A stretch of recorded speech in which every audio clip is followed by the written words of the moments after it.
jumpa ovum. Bentukannya begini, Bu. Nah ini. Kecil sih, Bu, cuman diperbesar. Ini dia sel induk nih. Sini sudah ada Nur Muhammad di setiap tubuh manusia. Nanti dia berbelah-belah. Makanya sel induk itu setelah berbelah-belah menjadi sel yang banyak. Ya, banyak. Ini teorinya ya. Kita nggak usah hafalin. Cuman saya mau bilang bahwa ini ada landasan ilmiahnya. Ya. Next lagi. Jadi ada dokter Korea yang mencoba ngambil sel induk jantung seseorang. Ya, ini jantung orang udah mau rusak, diambil sel induknya. Ya, lewat sum tulang belakang. Itu susah banget loh, Bu. Nih stem cell dicari mana sel induknya. Baru dimasukin lagi. Bersihin, masukin lagi, ya. Sehingga jantung yang selnya rusak jadi bagus. Nah, yang unik adalah, oke, next lagi. Jadi ada sebuah wawancara di Al Jazeera Channel, dokter Korea yang tadi dipertemukan dokter, ya, dokter Raja Arab yang juga orang sufi. Dan mereka berkesimpulan sel induk itulah Nur Muhammad SAW. Ya, jadi ini bukan kata Aisyah ya, Bu. Ini penelitian dari dokter-dokter yang juga sufi. Ya, dan ternyata ngambil sel induk itu sudah ada sejak zaman Ibnu Sina, Avicenna. Paham ya, Bu? Nah, terus ternyata di mana sel induk itu kalau kita mau cari? Ada di plasenta bayi. Makanya sekarang ada budaya plasenta disimpan untuk dijaga stem selnya. Besok-besok yang punya plasenta sakit diambil dari situ. Dan gak cuman punya dia saja, omnya, keluarga adeknya, tantenya, dari ayah, dari ibu juga bisa ambil. Apalagi penyakit autoimun, bisa ambil dari situ. Disimpannya di suhu minus 195,6 derajat untuk menjaga kualitasnya. Namun itu berbayar, Ibu. Yang paling murah 60 juta sampai 300 jutaan, belum biaya tahunan maintenance-nya. Bisa, Bu. Namun memang harus ada ikhtiar dananya. Dan juga kalau diambil masukin ke tubuh tuh sakit. Ya. Makanya ibu-ibu zaman dulu plasentanya ditanam karena nggak tahu. Untung ada sedikit tuh pusatnya, tali pusat. Zaman dulu kan ibu-ibu tali pusat disimpan kan, Bu? Kalau anaknya demam, dilendam air hangat, diminumin anaknya kan? Ternyata itu betul. Kemana, Bu, tali pusat anak ibu, Bu? Saya ada, alhamdulillah. Cuman ilmu ini belum punya dulu. Jadi waktu sakit tetap aja dikasih paracetamol. Ibu saya sudah bilang, rendam itu tali pusatnya anakmu. Ibu saya ada orang Makassar kan? Rendam itu tali pusatnya anakmu, kasih minum. Saya nggak paham, kenapa sih? Ah, baru sekarang. Pernah dengar gitu, Bu? Makanya kita nggak boleh ya menentang omongan-omongan orang tua nenek moyang. Terima dulu, kita teliti. Ya. Nah sekarang ya, mampukah kita membangkitkan Nur Muhammad SAW dengan cara yang benar dan tepat dalam batang tubuh kita? Ada cara lain selain kita simpan apa? Tadi kan sudah sepakat, cahaya kita dari Nur, cahaya yang keluar dari tubuh kita dari Nur Muhammad.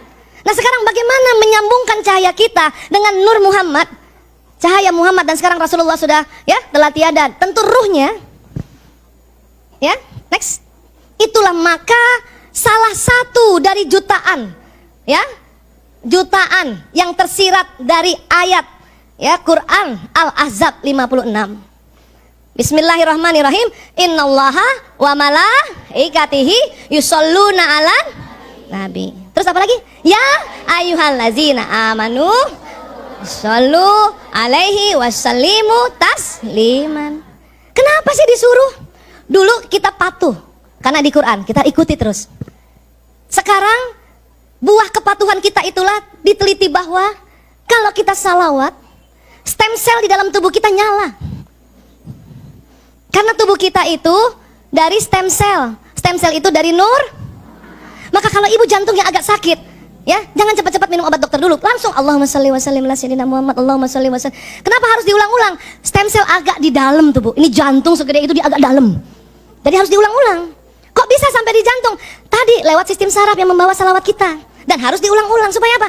Kena stem cellnya. Kalau stem cell kena, Bu, wih, sel yang rusak digantikan. Maka ibu kalau lutut sakit juga ya. Tadi suruh apa kalau supaya kita tidak ngilu-ngilu lututnya? Allahu Akbar, Subhanallah, Allahumma shalli wa sallim ala sayyidina Muhammad. Ibu bayangin, arahkan ke situ. Allahumma shalli wa sallim ala sayyidina Muhammad. Allahumma shalli wa sallim ala sayyidina Muhammad. Allahumma shalli wa sallim ala sayyidina Muhammad. Ya, Bu. Makanya tadi saya bilang kalau watak ibu lagi angot-angotan, baca salawat. Allahumma shalli wa sallim ala sayyidina Muhammad. Allahumma shalli. Itu anak ibu lagi angot-angotan. Ibu ya punya anak SMP, kita bulan lalu udah belajar kan? Nggak bisa sembarangan ngomong sama anak SMP kan. Mending ibu belai-belai kepalanya, pas dikena wataknya, Allahumma sholli wa sallim ala sayyidina Muhammad, Allahumma sholli wa sallim ala sayyidina Muhammad. Begitu. Jangan dikit-dikit nasihatin anak lewat mulut. Anak SMP lewat mulut, ya dia reject. Mending kita bacain salawat. Sini sayang, ibu aku sebel banget, sakit kepala ya, sini ibu pijetin. Begitu juga suami kita. Kalau ibu disuruh minta pijet, dia kesempatan. Allahumma sholli wa sallim ala sayyidina Muhammad. Betul. Ya Allah. Ya Allah. Dan selain dia bekerja di tubuh kita, ibu, ya, cahaya kita karena dari Nur Muhammad, cahaya kita kan berpendar kan, yang tugasnya membawa doa, membawa niat. Tapi pada saat ibu Allahumma sholli wa sallim ala sayyidina Muhammad, itu sinyal saya jumpa Rasulullah.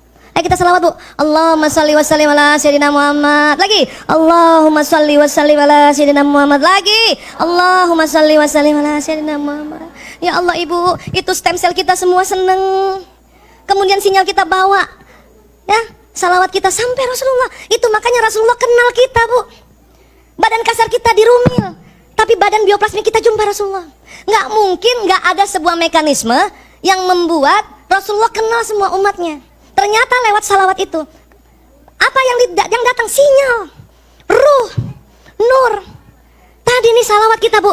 Rasulullah langsung tahu, oh ini ada Aisyah Dahlan datang, ada Ibu Yanti Iwan datang, ada Bunda Ineke datang. Yang ikut salawat tadi ya, yang tadi diam aja enggak. Paham? Makanya mengapa buka doa dengan salawat? Supaya apa? Sinyal kita sampai lapisan langit ke-7. Karena disepakati oleh ulama, ruh Nabi, ruh Rasul, ruh orang beriman disimpan Allah pada saat alam barzah ini di lapisan langit ke-7.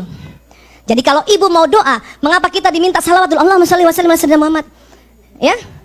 Al-Fatihah ila ruh, gitu ya, kepada Rasulullah, agar sinyal kita dibuka dulu oleh Allah sampai langit ke-7, bu. Panjang nggak, bu? Orang 4G aja panjang, apalagi sampai langit ke-7. Ibu punya anak dimanapun di belahan bumi ini, kalau ibu sudah buka doa dengan salawat, sampai sinyal ibu tempat itu. Kalau buatan manusia 4G, kita 40G 40, bu. Paham ya, bu? Keren kan? Maka dengan salawat itu saja kita sudah dapat syafaat di dunia, dibantu oleh Allah lewat perantara nabinya, untuk kita memanjangkan sinyal kita. Untuk apa sih? Emang di dunia untuk apa, bu? Saling memberi pesan. Nah, kenapa ibu pegang terus itu gadget? Untuk saling memberi pesan kan? Padahal manusia adalah gadget alam semesta. Kita nggak ada gadget, nggak usah takut, bu. Kita bayangin aja wajah siapa, bicara sama dia, sampai, bu. Tergantung dia lagi tidur apa enggak. Tapi kalau ibu doain anak atau doain suami, ibu dialog sama suami, ya Allah, sampaikan salam rinduku untuk suamiku. Sebut namanya, bu. Priyanto bin Sismadi bin Parto Dimulyo. Oh, harus panjang. Kalau Priyanto aja ada 1000 Priyanto di dunia ini. Nanti dapat semua kan? Nah, itu, bu, saat itu juga suami kita kalau dalam keadaan rileks, ada kuncinya ya, keadaan rileks, dia terima. Kalau dia keadaan tegang, kadang nggak terima, dia rileks.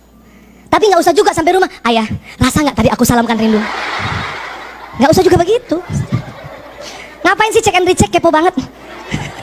Kemudian, ya, makanya banyak sekali hadis-hadis Rasulullah meminta kita bersalawat. Ya, salah satunya barang siapa membaca salawat untukku pada waktu subuh sebanyak 10 kali dan pada waktu sore sebanyak 10 kali, maka ia akan memperoleh syafaatku pada hari kiamat. Gak mungkin ada mekanisme yang tidak menghubungkan kita dengan Nabi saat ini. Apa itu? Badan bioplasmi kita, sinyal kita. Ya Allah. Bahkan salah satu hadis Rasulullah, ya, mengatakan kalau ada hambaku bersalawat, ruhku kembali lagi ke jasadku dan menjawabnya. Makanya kalau kita lagi di Raodah, bu, itu dekat sekali sama Robi, baik jasad dan ruhnya. Mau ke sana, bu? Yuk. Insya Allah ya, luar biasa ya.